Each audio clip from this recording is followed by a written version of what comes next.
Hello, and welcome to this episode of Control City Freak. Today we are doing a Todd Ranks the State DOTs, and today we're doing the Coastal Northeast Edition. After doing I-95, we can get some of those coastal states in, so should be cool. And I want to say, whoever's watching right now, I really appreciate it. I always get like half the views for these as I do the mainline interstate videos, so you people watching right now, you're the real ones. You're my favorites. Thanks so much. Alright, so here's a look at the map of the states we are going to be talking about today. We will talk about Delaware, New Jersey, Connecticut, Rhode Island, Massachusetts, New Hampshire, and Maine, which will complete the lower 48. You're watching Control City Freak. This is the YouTube channel where we talk about interstate highways and the places that they're signed to go to. If you dig this kind of content, why not give us a like?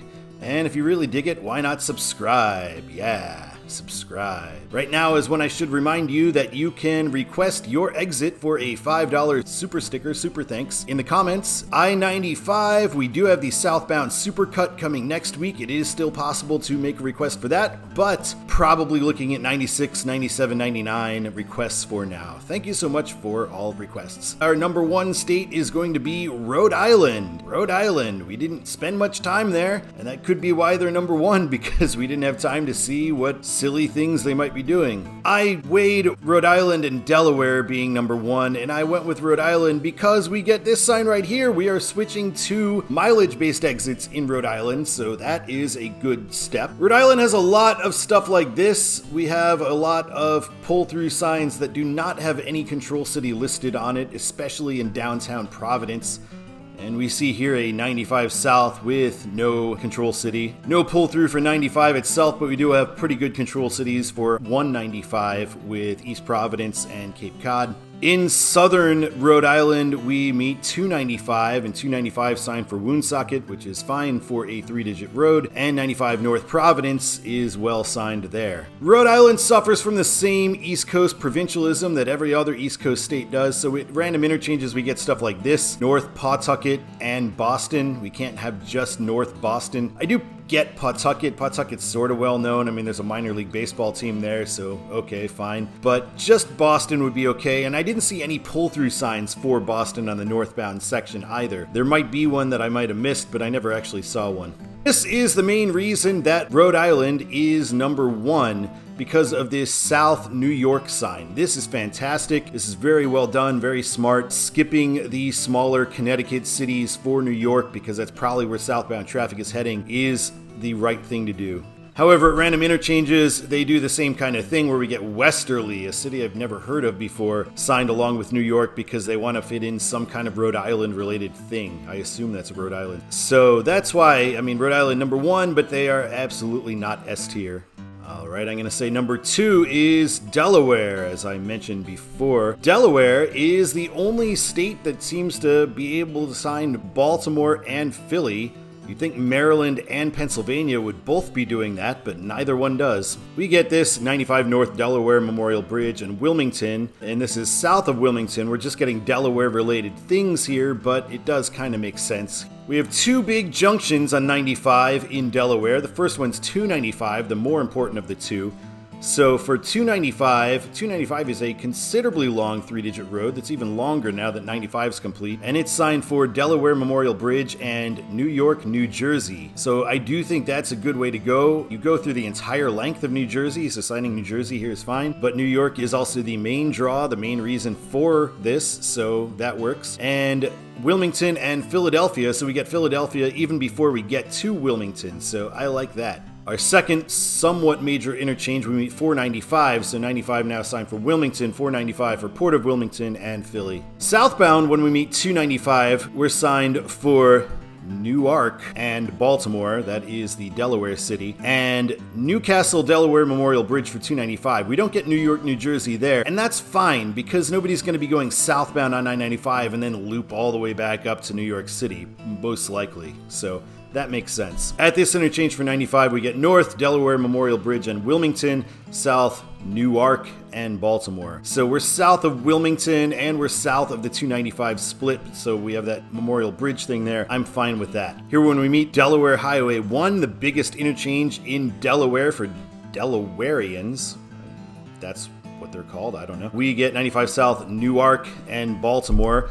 Again, I'd be fine with just Baltimore there, but, you know, East Coast got to East Coast. You got to have some kind of in-state city on all these signs. And as I said, I originally had Delaware ranked as number 1 for signing Philly and Baltimore, but then I remembered they also signed Chester. They're the only non-Pennsylvania place to sign Chester, so that doesn't fly. I had to bump them down to number 2 for that. Number 3 is Connecticut, and Connecticut looked very promising in the beginning, but has chilled a little bit, in my opinion. Here we are in the New London area. We get a sign for 95 New Haven. I think this should just be New York at this point, not New Haven, because you're not going to be taking southbound 95 to get on 91 north, so that's not an important junction anymore.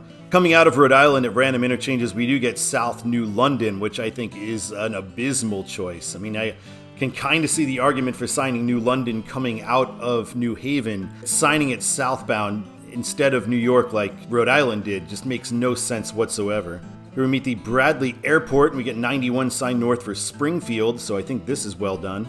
Here's where 91 is going to be meeting 84 shortly, so we get East 84 for East Hartford and Boston, 91 and 84 for Hartford and Waterbury, so I think this is solid signage here. Going south at the New Haven interchange, we get 91 north Hartford, 95 south New York City. They could have signed Bridgeport, which is bigger than New Haven, which they'd signed up until this point, but instead they signed New York City. I do think that is the correct thing to do. Here is that 91 split going the other way, where we get 91 North Hartford and 95 North New London. So yeah, I don't like that at all. It should be 95 North Providence. I do understand there's a submarine base and some other stuff in New London, and lots of people commented that we need that for the military personnel to get to these places. Pretty sure the military personnel knows how to get to the places. They don't need the overhead signs. These overhead signs are for the more or less clueless motoring public. That public would much be better served by Providence than New London in this case.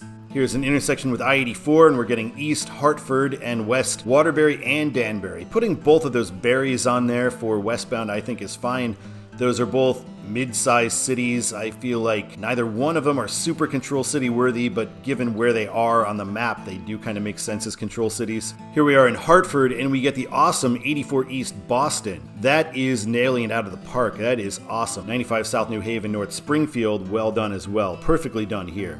There is a lot of this, though. Here we are at the Radiohead OK Computer interchange in downtown Hartford, Connecticut, and Hartford especially. It's sort of like the Minneapolis-St. Paul people decided to sign Hartford by just not putting control cities nearly as much as they should. 91 at this point signed for New Haven and New York City. I think that is well done, throwing New York on there as well. 91 does carry a lot of New York-bound traffic. All right, number 4, Massachusetts. Massachusetts looks like they were bound for S tier early on, but I feel like they've made some mistakes. So 84, shortly after its beginning in Massachusetts, we get West Hartford and New York City. Fantastic.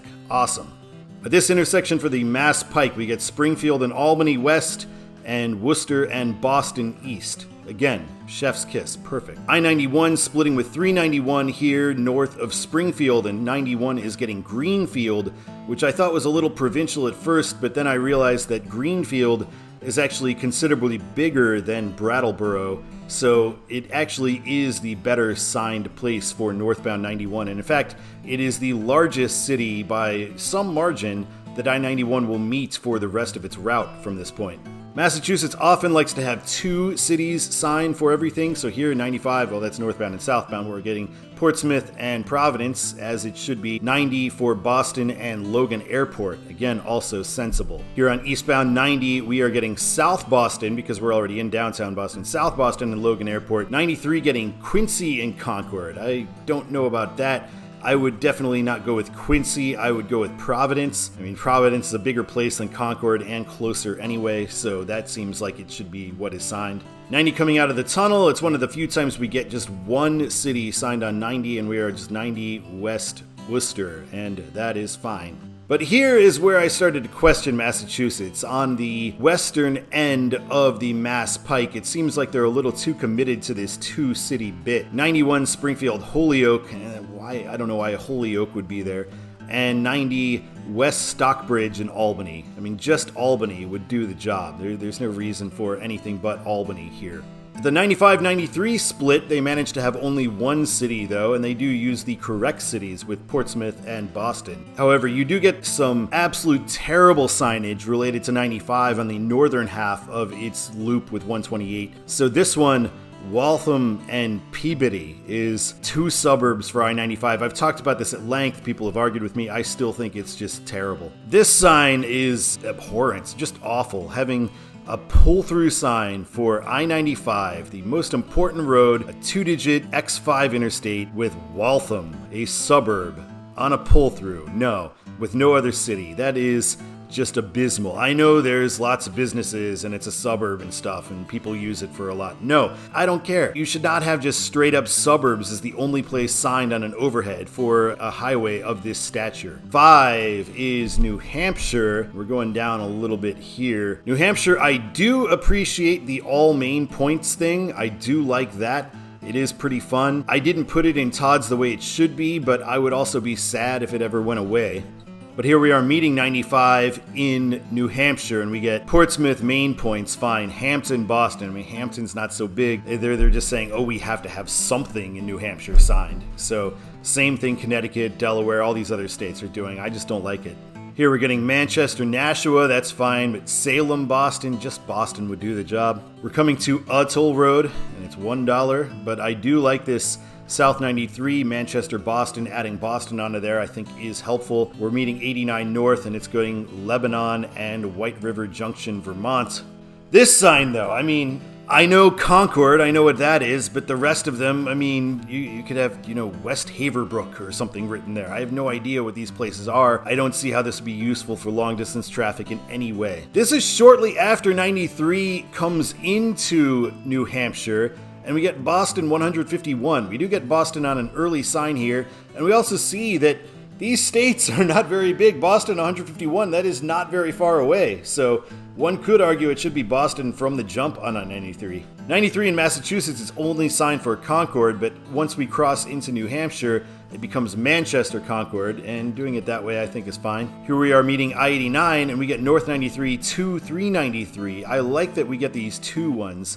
At an earlier interchange, we also got 289, so I think that is useful and helpful. And Concord, Portsmouth, yeah, that's going to be the better way to go. Lebanon, White River Junction, just have Burlington on there, I think. This sign, we're getting Lebanon and Vermont as our control cities, but if you are not that familiar with small New England or New Hampshire towns, you might assume that Lebanon is in Vermont based on this sign. And eventually Vermont becomes our control city. We get North 89, 291, so I appreciate that. And then just Vermont. I do think just Burlington would probably work, even Montpelier.